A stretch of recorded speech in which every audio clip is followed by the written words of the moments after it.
Anne of Green Gables by Lucy Maud Montgomery. Chapter 25. Matthew insists on puffed sleeves. Matthew was having a bad 10 minutes of it. He had come into the kitchen in the twilight of a cold, gray December evening and had sat down in the woodbox corner to take off his heavy boots, unconscious of the fact that Anne and a bevy of her schoolmates were having a practice of the Fairy Queen in the sitting room. Presently they came trooping through the hall and out into the kitchen, laughing and chattering gaily. They did not see Matthew, who shrank bashfully back into the shadows beyond the woodbox, with a boot in one hand and a boot-jack in the other, and he watched them shyly for the aforesaid 10 minutes as they put on caps and jackets and talked about the dialogue and the concert. Anne stood among them, bright-eyed and animated as they, but Matthew suddenly became conscious that there was something about her different from her mates, and what worried Matthew was that the difference impressed him as being something that should not exist. Anne had a brighter face and bigger, starrier eyes and more delicate features than the other. Even shy, unobservant Matthew had learned to take note of these things, but the difference that disturbed him did not consist in any of these respects. Then, in what did it consist? Matthew was haunted by this question long after the girls had gone arm in arm down the long, hard, frozen lane, and Anne had betaken herself to her books. He could not refer it to Marilla, who he felt would be quite sure to sniff scornfully and remark that the only difference she saw between Anne and the other girls was that they sometimes kept their tongues quiet, while Anne never did. This, Matthew felt, would be no great help. He had recourse to his pipe that evening to help him study it out, much to Marilla's disgust. After 2 hours of smoking and hard reflection, Matthew arrived at a solution of his problem. Anne was not dressed like the other girls. The more Matthew thought about the matter, the more he was convinced that Anne never had been dressed like the other girls, never since she had come to Green Gables. Marilla kept her clothed in plain dark dresses, all made after the same unvarying pattern. If Matthew knew there was such a thing as fashion in dress, it was as much as he did, but he was quite sure that Anne's sleeves did not look at all like the sleeves the other girls wore. He recalled the cluster of little girls he had seen around her that evening, all gay in waists of red and blue and pink and white, and he wondered why Marilla always kept her so plainly and soberly gowned. Of course, it must be all right. Marilla knew best, and Marilla was bringing her up. Probably some wise, inscrutable motive was to be served thereby.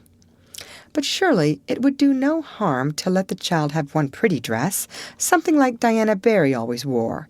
Matthew decided that he would give her one. That surely could not be objected to as an unwarranted putting in of his oar. Christmas was only a fortnight off. A nice new dress would be the very thing for a present.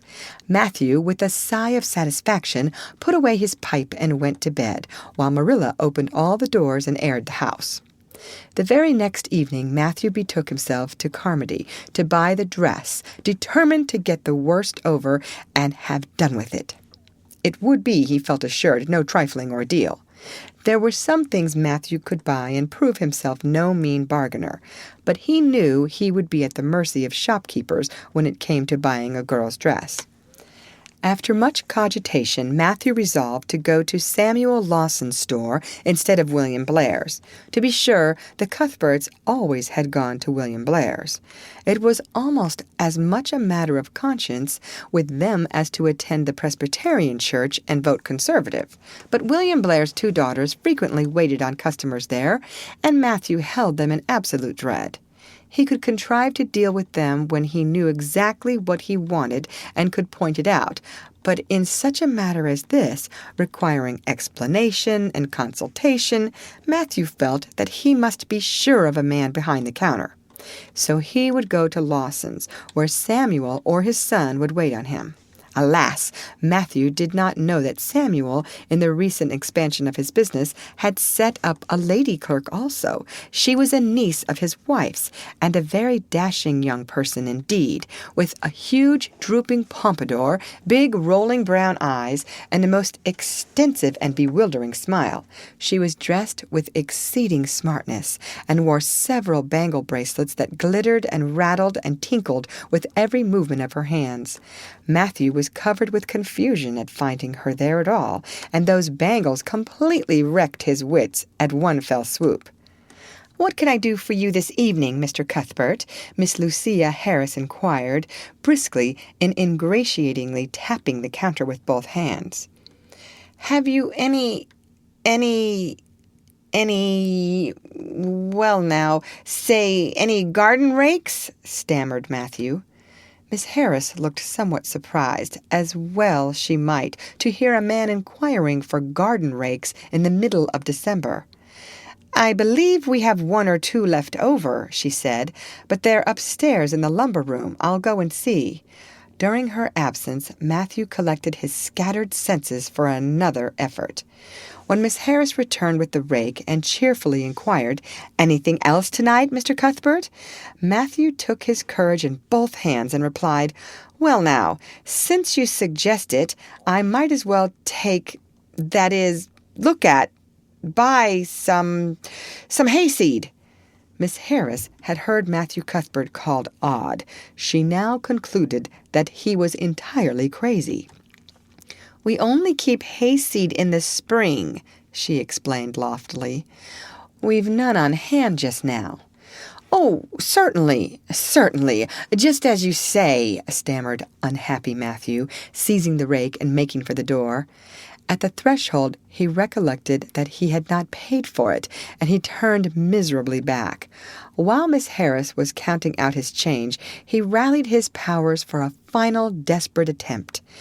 "Well now, if it isn't too much trouble, I might as well, I'd like to look at some sugar."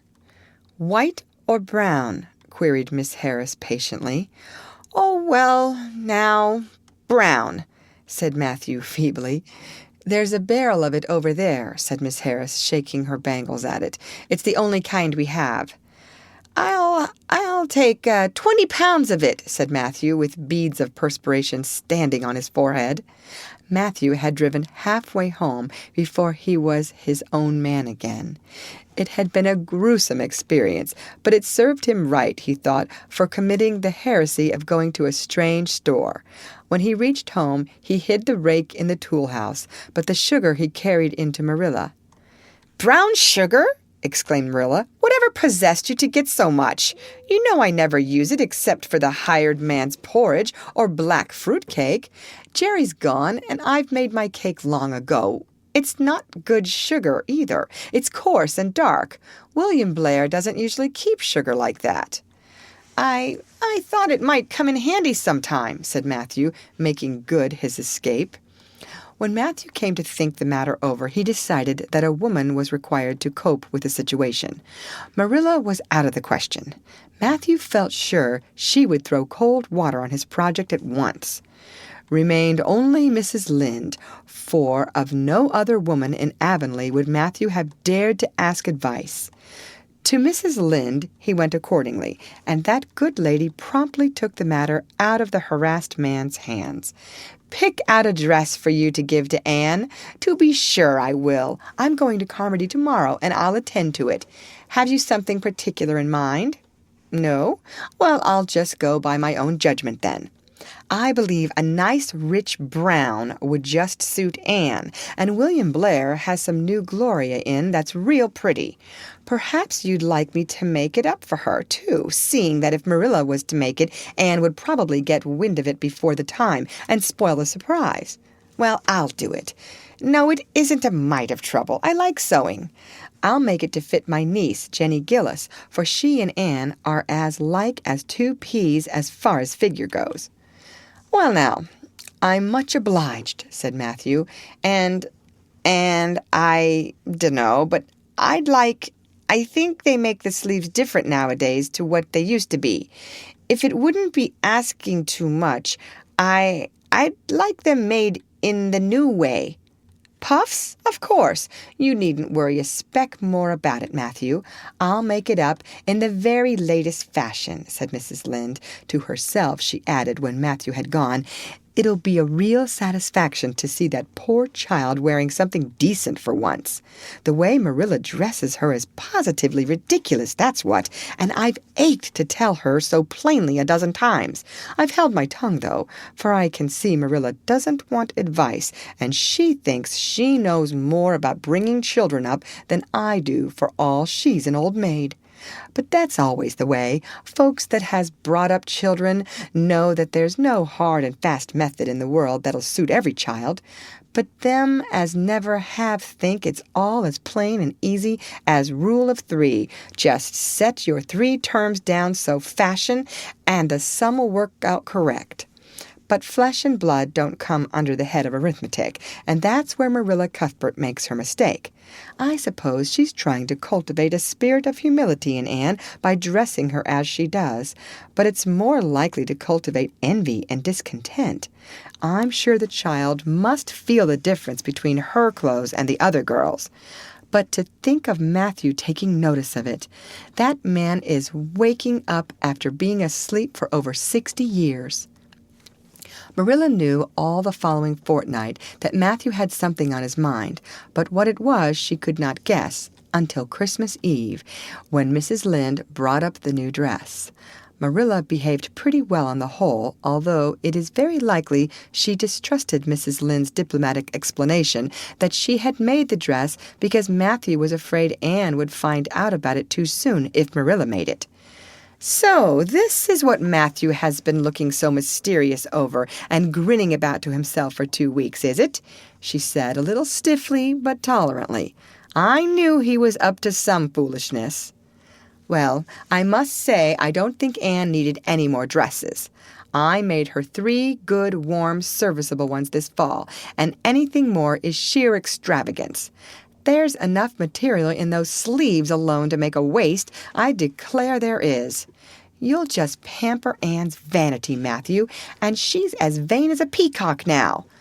Well, I hope she'll be satisfied at last, for I know she's been hankering after those silly sleeves ever since they came in, although she never said a word after the first.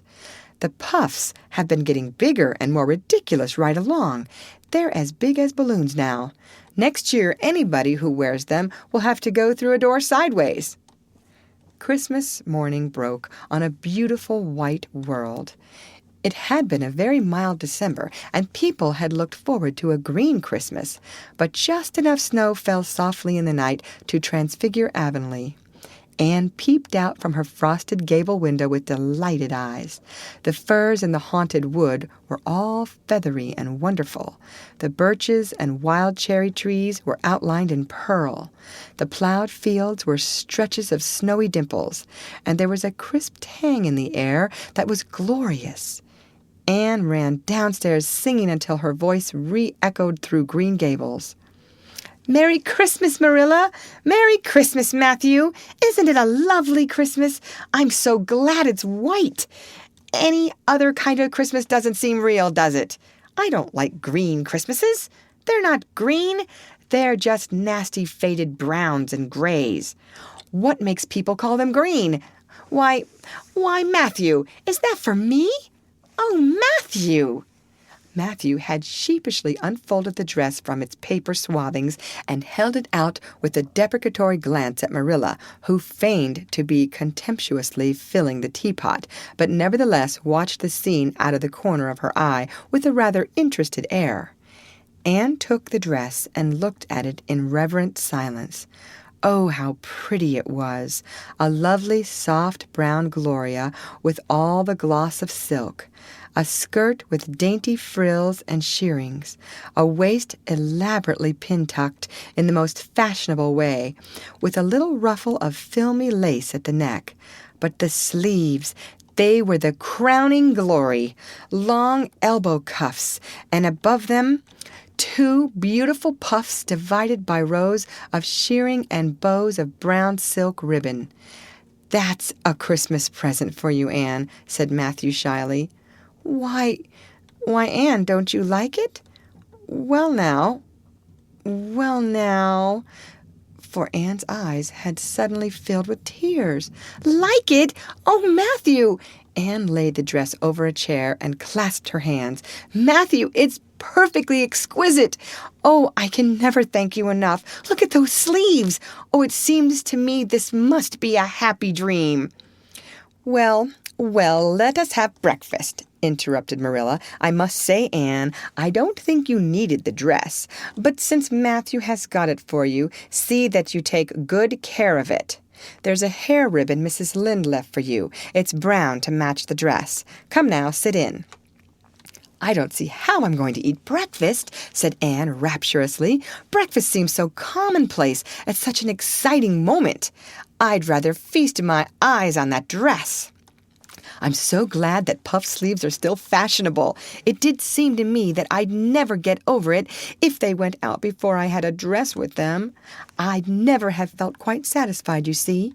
It was lovely of Mrs. Lynde to give me the ribbon, too. I feel that I ought to be a very good girl indeed. It's at times like this I'm sorry I'm not a model little girl, and I always resolve that I will be in future. But somehow it's hard to carry out your resolutions when irresistible temptations come. Still, I really will make an extra effort after this." When the commonplace breakfast was over, Diana appeared crossing the white log bridge in the hollow, a gay little figure in her crimson ulster. Anne flew down the slope to meet her. "Merry Christmas, Diana! And oh, it's a wonderful Christmas. I've something splendid to show you. Matthew has given me the loveliest dress with such sleeves. I couldn't even imagine any nicer."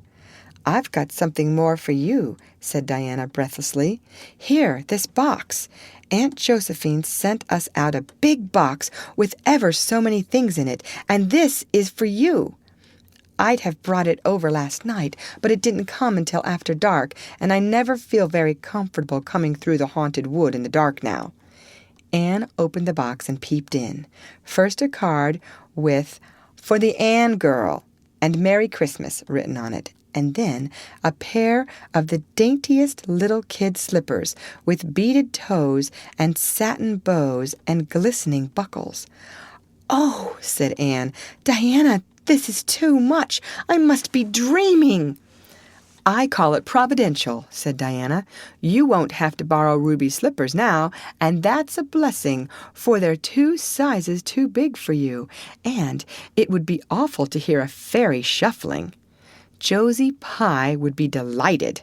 Mind you, Rob Wright went home with Gertie Pye from the practice night before last. Did you ever hear anything equal to that?" All the Avonlea scholars were in a fever of excitement that day, for the hall had to be decorated and a last grand rehearsal held. The concert came off in the evening and was a pronounced success. The little hall was crowded. All the performers did excellently well, but Anne was the bright particular star of the occasion, as even envy in the shape of Josie Pye dared not deny. "Oh, hasn't it been a brilliant evening?" sighed Anne when it was all over and she and Diana were walking home together under a dark, starry sky. "Everything went off very well," said Diana practically. "I guess we must have made as much as $10. Mind you, Mr. Allen is going to send an account of it to the Charlottetown papers." "Oh, Diana, will we really see our names in print? It makes me thrill to think of it." "Your solo was perfectly elegant, Diana. I felt prouder than you did when it was encored. I just said to myself, it is my dear bosom friend who is so honored." "Well, your recitations just brought down the house, Anne. That sad one was simply splendid." "Oh, I was so nervous, Diana. When Mr. Allen called out my name, I really cannot tell how I ever got up on that platform. I felt that as if a million eyes were looking at me and through me, and for one dreadful moment I was sure I couldn't begin at all. Then I thought of my lovely puff sleeves and took courage. I knew that I must live up to those sleeves, Diana, so I started in, and my voice seemed to be coming from ever so far away. I just felt like a parrot. It's providential that I practiced those recitations so often up in the garret, or I'd never have been able to get through. Did I groan all right? Yes, indeed, you groaned lovely, assured Diana. I saw old Mrs. Sloane wiping away tears when I sat down. It was splendid to think I had touched somebody's heart. It's so romantic to take part in a concert, isn't it? Oh, it's been a very memorable occasion indeed. Wasn't the boys' dialogue fine? Said Diana. Gilbert Blythe was just splendid. And I do think it's awful mean the way you treat Gil. Wait till I tell you. When you ran off the platform after the fairy dialogue, one of your roses fell out of your hair. I saw Gil pick it up and put it in his breast pocket. There now, you're so romantic that I'm sure you ought to be pleased at that. It's nothing to me what that person does, said Anne loftily. I simply never waste a thought on him, Diana. That night, Marilla and Matthew, who had been out to a concert for the first time in 20 years, sat for a while by the kitchen fire after Anne had gone to bed. Well, now, I guess our Anne did as well as any of them, said Matthew proudly. Yes, she did, admitted Marilla. She's a bright child, Matthew. And she looked real nice, too. I've been kind of opposed to this concert scheme. But I suppose there's no real harm in it after all. Anyhow, I was proud of Anne tonight, although I'm not going to tell her so. Well, now, I was proud of her, and I did tell her so, for she went upstairs, said Matthew. We must see what we can do for her some of these days, Marilla. I guess she'll need something more than Avonlea school by and by. There's time enough to think of that, said Marilla. She's only 13 in March, though tonight it struck me she was growing quite a big girl. Mrs. Lynde made that dress a mite too long, and it makes Anne look so tall. She's quick to learn, and I guess the best thing we can do for her will be to send her to Queen's after a spell. But nothing need be said about that for a year or two yet. Well, now, it'll do no harm to be thinking it over off and on, said Matthew. Things like that are all the better for lots of thinking over. End of chapter. Read by Lorraine Montgomery for Lit to Go on the web at fcit.usf.edu.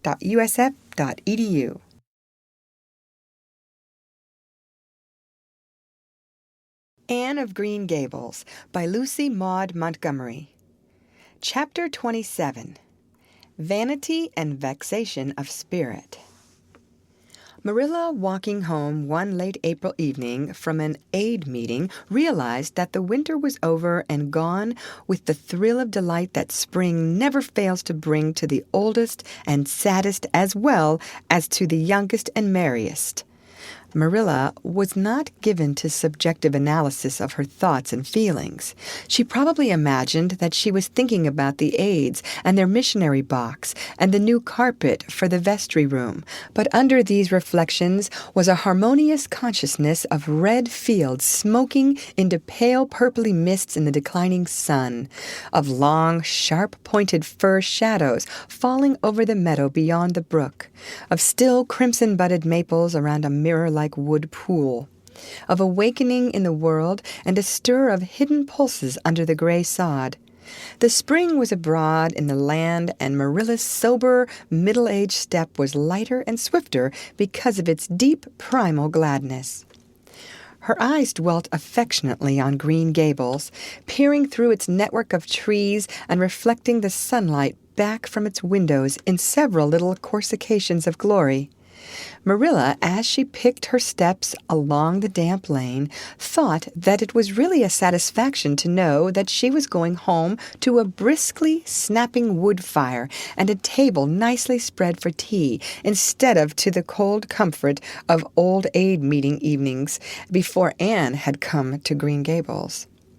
Consequently, when Marilla entered her kitchen and found the fire black out, with no sign of Anne anywhere, she felt justly disappointed and irritated.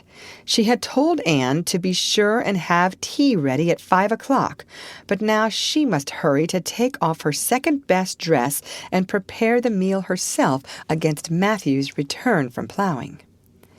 "I'll settle Miss Anne when she comes home," said Marilla grimly, as she shaved up kindlings with a carving knife, and with more vim than was strictly necessary.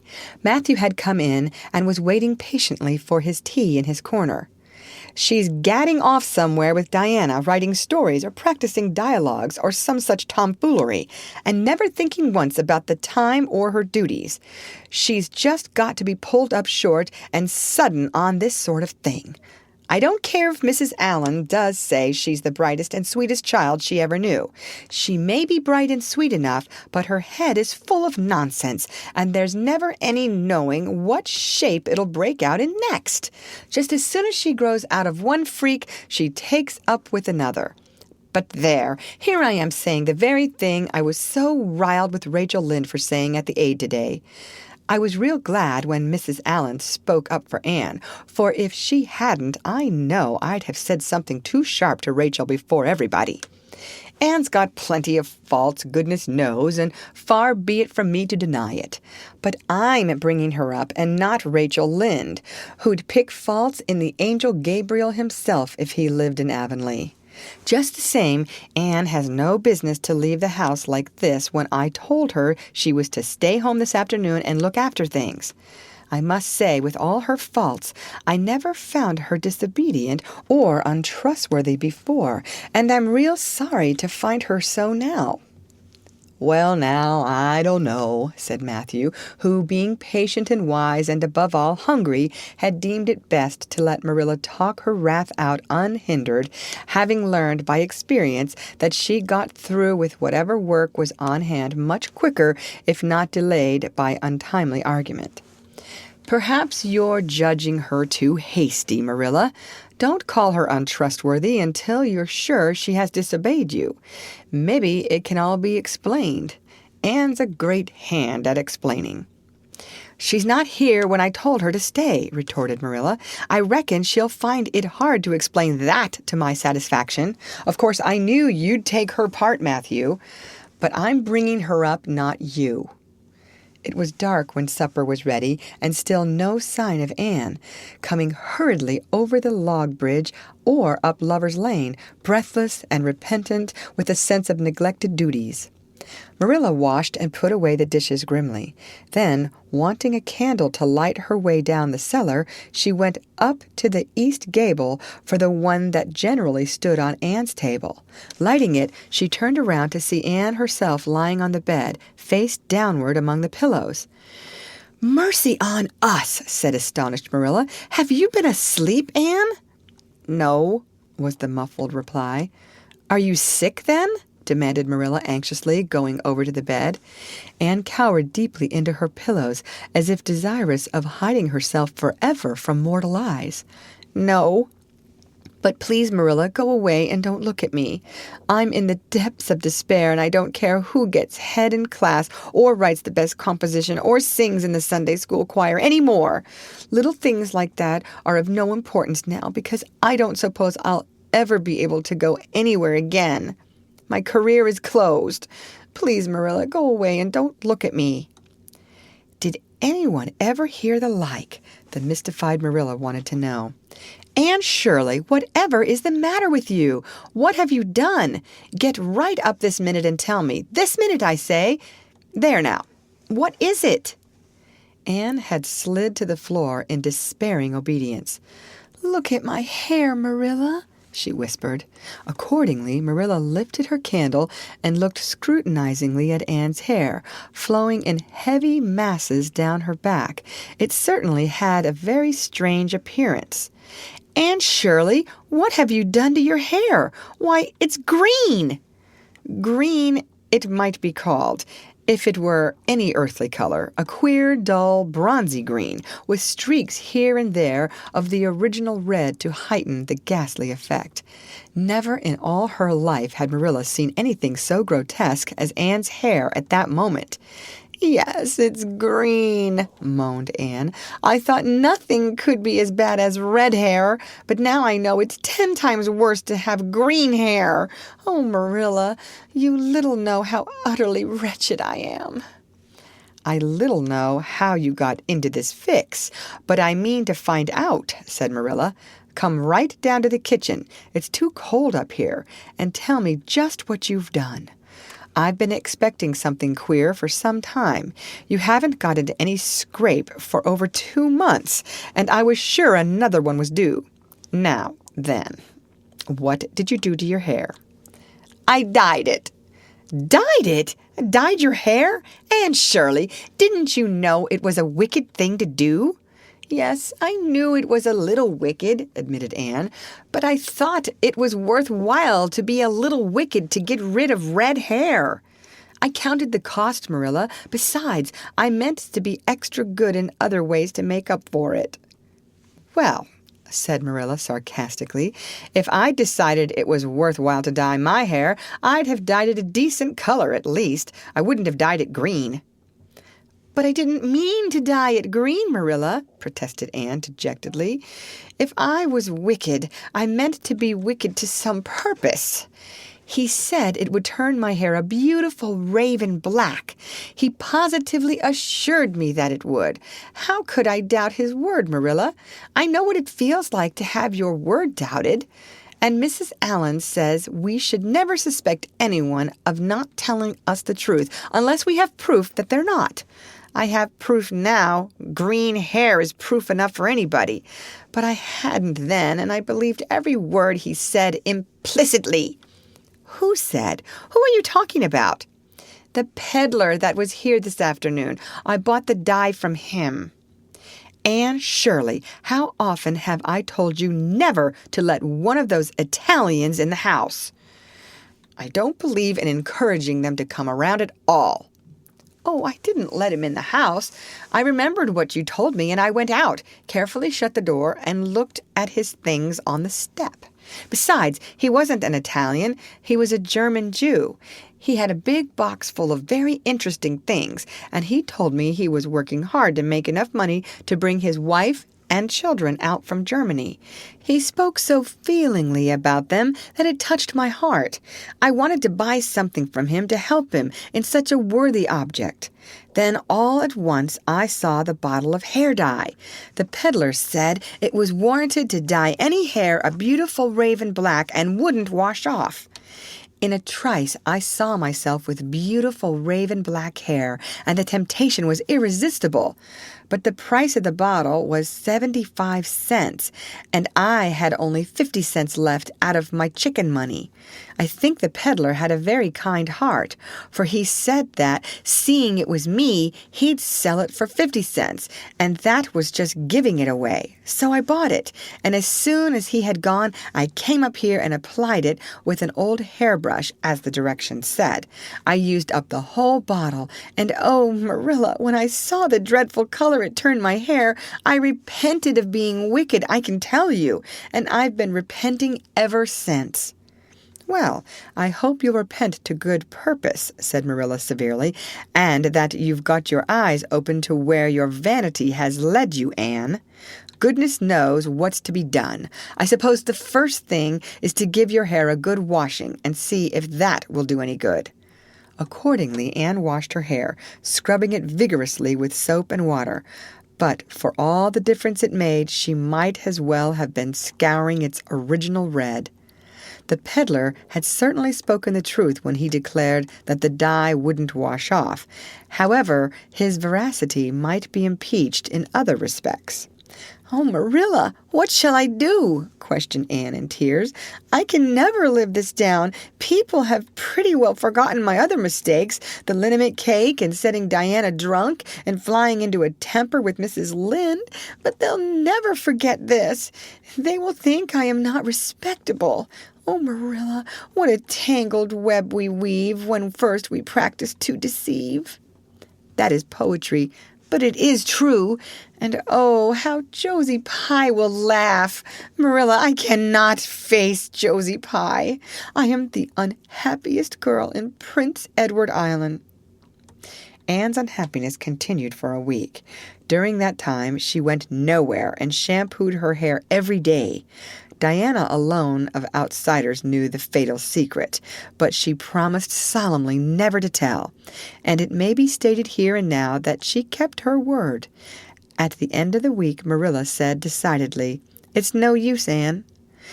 That is fast dye if ever there was any. Your hair must be cut off.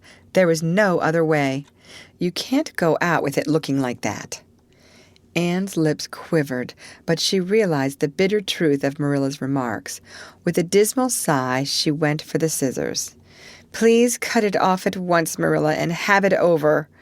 Oh, I feel that my heart is broken. This is such an unromantic affliction. The girls in books lose their hair in fevers or sell it to get money for some good deed, and I'm sure I wouldn't mind losing my hair in some such fashion half so much. But there is nothing comforting in having your hair cut off because you've dyed it a dreadful color, is there? I'm going to weep all the time you're cutting it off, if it won't interfere. It seems such a tragic thing." Anne wept then, but later on, when she went upstairs and looked in the glass, she was calm with despair. Marilla had done her work thoroughly, and it had been necessary to shingle the hair as closely as possible. The result was not becoming, to state the case as mildly as may be. Anne promptly turned her glass to the wall. "I'll never, never look at myself again until my hair grows," she exclaimed passionately. Then she suddenly righted the glass. "Yes, I will, too. I'll do penance for being wicked that way. I'll look at myself every time I come to my room and see how ugly I am, and I won't try to imagine it away either. I never thought I was vain about my hair of all things, but now I know I was, in spite of its being red, because it was so long and thick and curly. I expect something will happen to my nose next." Anne's clipped head made a sensation in school on the following Monday, but to her relief nobody guessed the real reason for it, not even Josie Pye, who, however, did not fail to inform Anne that she looked like a perfect scarecrow. "I didn't say anything when Josie said that to me," Anne confided that evening to Marilla, who was lying on the sofa after one of her headaches, "because I thought it was part of my punishment, and I ought to bear it patiently. It's hard to be told you look like a scarecrow, and I wanted to say something back, but I didn't." I just swept her one scornful look, and then I forgave her. It makes you feel very virtuous when you forgive people, doesn't it? I mean to devote all my energies to being good after this, and I shall never try to be beautiful again. Of course, it's better to be good. I know it is, but it's sometimes so hard to believe a thing even when you know it. I do really want to be good, Marilla, like you and Mrs. Allen and Miss Stacy, and grow up to be a credit to you. Diana says when my hair begins to grow to tie a black velvet ribbon around my head with a bow at one side. She says she thinks it will be very becoming. I will call it a snood. That sounds so romantic. But am I talking too much, Marilla? Does it hurt your head? My head is better now. It was terrible bad this afternoon, though. These headaches of mine are getting worse and worse. I'll have to see a doctor about them. As for your chatter, I don't know that I mind it. I've got so used to it," which was Marilla's way of saying that she liked to hear it. End of chapter. Read by Lorraine Montgomery for Lit to Go on the web at fcit.usf.edu.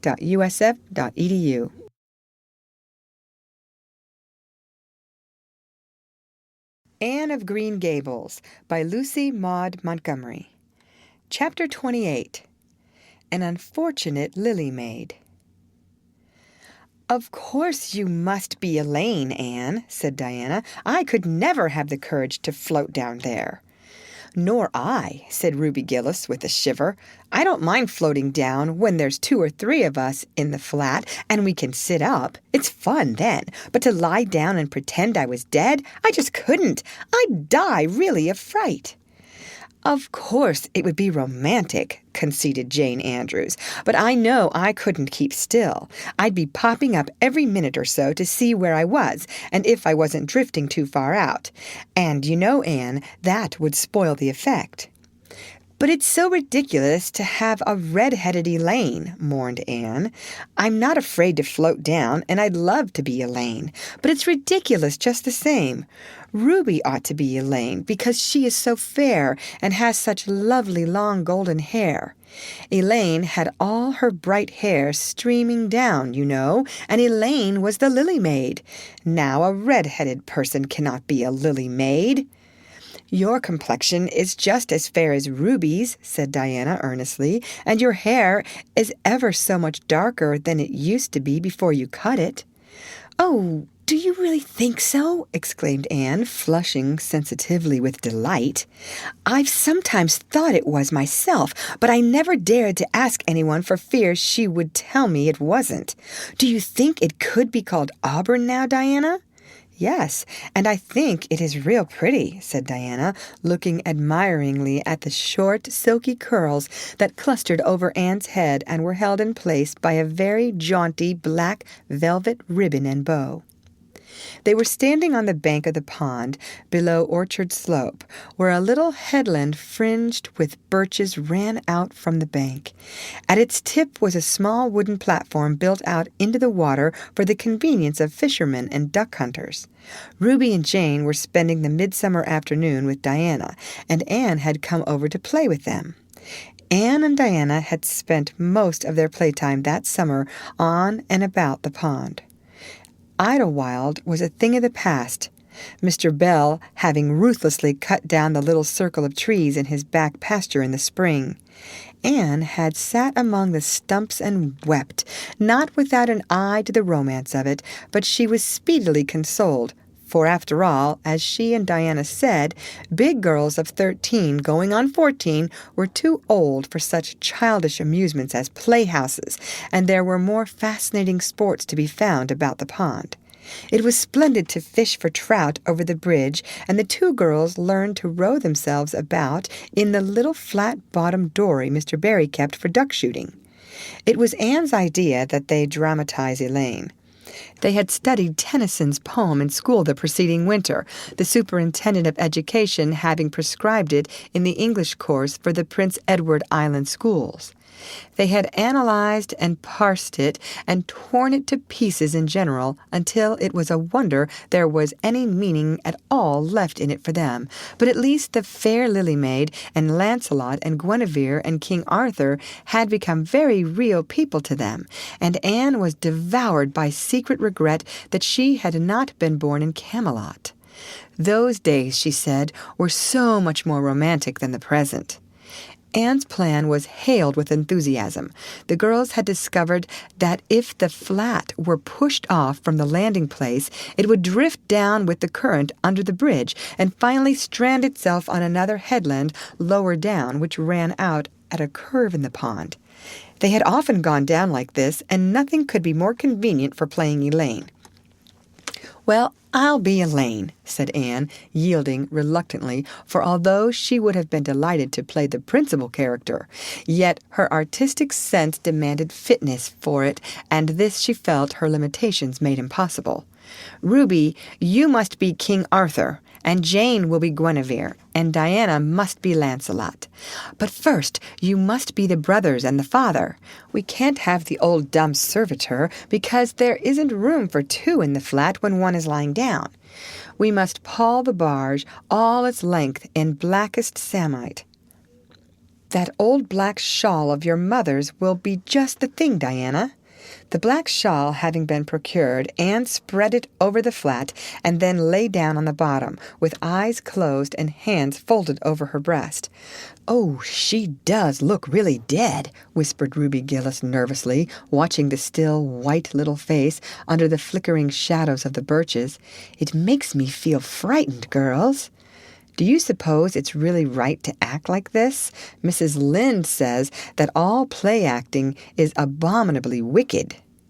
"Ruby, you shouldn't talk about Mrs. Lynde," said Anne severely. "It spoils the effect, because this is hundreds of years before Mrs. Lynde was born. Jane, you arrange this. It's silly for Elaine to be talking when she's dead." Jane rose to the occasion. Cloth for gold for coverlet there was none, but an old piano scarf of yellow Japanese crepe was an excellent substitute. A white lily was not obtainable just then, but the effect of a tall blue iris placed in one of Anne's folded hands was all that could be desired. "Now she's all ready," said Jane. "We must kiss her quiet brows. And Diana, you say, 'Sister, farewell forever.' And Ruby, you say, 'Farewell, sweet sister,' both of you as sorrowfully as you possibly can. Anne, for goodness sake, smile a little. You know Elaine lay as though she smiled." "That's better. Now push the flat off." The flat was accordingly pushed off, scraping roughly over an old embedded stake in the process. Diana and Jane and Ruby only waited long enough to see it caught in the current and headed for the bridge before scampering up through the woods, across the road, and down to the lower headland, where as Lancelot and Guinevere and the king, they were to be in readiness to receive the Lily Maid. For a few minutes Anne, drifting slowly down, enjoyed the romance of her situation to the full. Then something happened not at all romantic. The flat began to leak. In a very few moments it was necessary for Elaine to scramble to her feet, pick up her cloth of gold coverlet and pall of blackest samite, and gaze blankly at a big crack in the bottom of her barge, through which the water was literally pouring. That sharp stake at the landing had torn off the strip of batting nailed on the flat. Anne did not know this, but it did not take her long to realize that she was in a dangerous plight. At this rate the flat would fill and sink long before it could drift to the lower headland. Where were the oars? Left behind at the landing! Anne gave one gasping little scream, which nobody ever heard. She was white to the lips, but she did not lose her self-possession. There was one chance, just one. "I was horribly frightened," she told Mrs. Allen the next day, "and it seemed like years while the flat was drifting down to the bridge and the water rising in it every moment. I prayed, Mrs. Allen, most earnestly, but I didn't shut my eyes to pray, for I knew the only way God could save me was to let the flat float close enough to one of the bridge piles for me to climb up on it. You know the piles are just old tree trunks, and there are lots of knots and old branch stubs on them. It was proper to pray, but I had to do my part by watching out, and right well I knew it. I just said, 'Dear God, please take the flat close to a pile, and I'll do the rest,' over and over again. Under such circumstances, you don't think much about making a flowery prayer, but mine was answered, for the flat bumped right into a pile for a minute, and I flung the scarf and the shawl over my shoulder and scrambled up on a big providential stub. And there I was, Mrs. Allen, clinging to that slippery old pile with no way of getting up or down. It was a very unromantic position, but I didn't think about that at the time. You don't think much about romance when you have just escaped from a watery grave. I said a grateful prayer at once, and then I gave all my attention to holding on tight, for I knew I should probably have to depend on human aid to get back to dry land. The flat drifted under the bridge and then promptly sank in midstream. Ruby, Jane, and Diana, already awaiting it on the lower headland, saw it disappear before their very eyes, and had not a doubt but that Anne had gone down with it. For a moment they stood still, white as sheets, frozen with horror at the tragedy. Then, shrieking at the tops of their voices, they started on a frantic run up through the woods, never pausing as they crossed the main road to glance the way of the bridge. Anne, clinging desperately to her precarious foothold, saw their flying forms and heard their shrieks. Help would soon come, but meanwhile her position was a very uncomfortable one. The minutes passed by, each seeming an hour to the unfortunate Lily Maid. Why didn't somebody come? Where had the girls gone? Suppose they had fainted, one and all? Suppose nobody ever came? Suppose she grew so tired and cramped that she could hold on no longer? Anne looked at the wicked green depths below her, wavering with long, oily shadows, and shivered.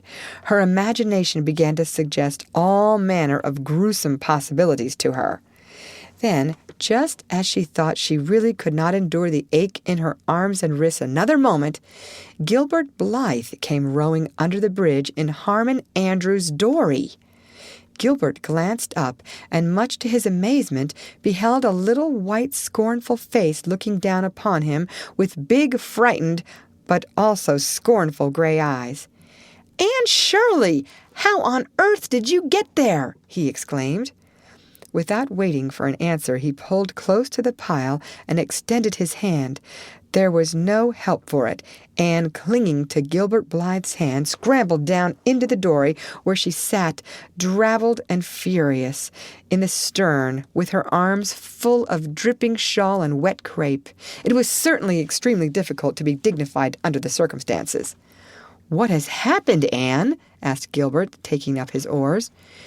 "We were playing Elaine," explained Anne frigidly, without even looking at her rescuer, "and I had to drift down to Camelot in the the flat. The flat began to leak, and I climbed out on the pile. The girls went for help. Will you be kind enough to row me to the landing?" Gilbert obligingly rowed to the landing, and Anne, disdaining assistance, sprang nimbly on shore. "I'm very much obliged to you," she said haughtily as she turned away. But Gilbert had also sprung from the boat and now laid a detaining hand on her arm. "Anne," he said hurriedly, "look here. Can't we be good friends? I'm awfully sorry I made fun of your hair that time. I didn't mean to vex you, and I only meant it for a joke. Besides, it's so long ago. I think your hair is awfully pretty now. Honest, I do. Let's be friends." For a moment Anne hesitated. She had an odd, newly awakened consciousness under all her outraged dignity that the half-shy, half-eager expression in Gilbert's hazel eyes was something that was very good to see. Her heart gave a quick, queer little beat. But the bitterness of her old grievance promptly stiffened up her wavering determination. That scene of 2 years before flashed back into her recollection as vividly as if it had taken place yesterday. Gilbert had called her carrots and had brought about her disgrace before the whole school. Her resentment, which to other and older people might be as laughable as its cause, was in no whit allayed and softened by time seemingly. She hated Gilbert Blythe. She would never forgive him. "No," she said coldly, "I shall never be friends with you, Gilbert Blythe, and I don't want to be." "All right!" Gilbert sprang into his skiff with an angry color in his cheeks. "I'll never ask you to be friends again, Anne Shirley, and I don't care either." He pulled away with swift, defiant strokes, and Anne went up the steep, ferny little path under the maples. She held her head very high, but she was conscious of an odd feeling of regret. She almost wished she had answered Gilbert differently. Of course, he had insulted her terribly, but still. Altogether, Anne rather thought it would be a relief to sit down and have a good cry. She was really quite unstrung, for the reaction from her fright and cramped clinging was making itself felt. Halfway up the path, she met Jane and Diana rushing back to the pond in a state narrowly removed from positive frenzy. They had found nobody at Orchard Slope, both Mr. and Mrs. Barry being away. Here Ruby Gillis had succumbed to hysterics and was left to recover from them as best she might, while Jane and Diana flew through the haunted wood and across the brook to Green Gables. There they had found nobody either, for Marilla had gone to Carmody and Matthew was making hay in the back field. "Oh, Anne," gasped Diana, fairly falling on the former's neck and weeping with relief and delight. "Oh, Anne, we thought you were drowned, and we felt like murderers because we had made you be Elaine, and Ruby is in hysterics. Oh, Anne, how did you escape?" "I climbed up on one of the piles," explained Anne wearily, "and Gilbert Blythe came along in Mr. Andrews' dory and brought me to land." "Oh, Anne, how splendid of him! Why, it's so romantic," said Jane, finding breath enough for utterance at last. "Of course you'll speak to him after this." "Of course I won't," flashed Anne, with a momentary return of her old spirit. "And I don't want ever to hear the word romantic again, Jane Andrews. I'm awfully sorry you were so frightened, girls. It is all my fault. I feel sure I was born under an unlucky star. Everything I do gets me or my dearest friends into a scrape. We've gone and lost your father's flat, Diana, and I have a presentiment that we'll not be allowed to row on the pond any more." Anne's presentiment proved more trustworthy than presentiments are apt to do. Great was the consternation in the Barry and Cuthbert households when the events of the afternoon became known. "Will you ever have any sense, Anne?" groaned Marilla. "Oh, yes, I think I will, Marilla," returned Anne optimistically. A good cry indulged in the grateful solitude of the east gable had soothed her nerves and restored her to her wonted cheerfulness. "I think my prospects of becoming sensible are brighter now than ever." "I don't see how," said Marilla. "Well," explained Anne, "I've learned a new and valuable lesson today. Ever since I came to Green Gables, I've been making mistakes, and each mistake has helped to cure me of some great shortcoming. The affair of the amethyst brooch cured me of meddling with things that didn't belong to me. The haunted wood mistake cured me of letting my imagination run away with me. The liniment cake mistake cured me of carelessness in cooking. Dyeing my hair cured me of vanity. I never think about my hair and nose now, at least very seldom. And today's mistake is going to cure me of being too romantic. I have come to the conclusion that it is no use trying to be romantic in Avonlea. It was probably easy enough in towered Camelot hundreds of years ago, but romance is not appreciated now. I feel quite sure that you will soon see a great improvement in me in this respect, Marilla." "I'm sure I hope so," said Marilla skeptically. But Matthew, who had been sitting mutely in his corner, laid a hand on Anne's shoulder when Marilla had gone out. "Don't give up all your romance, Anne," he whispered shyly. "A little of it is a good thing. Not too much, of course, but keep a little of it, Anne. Keep a little of it." End of chapter. Read by Lorraine Montgomery for Lit2Go on the web at fcit.usf.edu.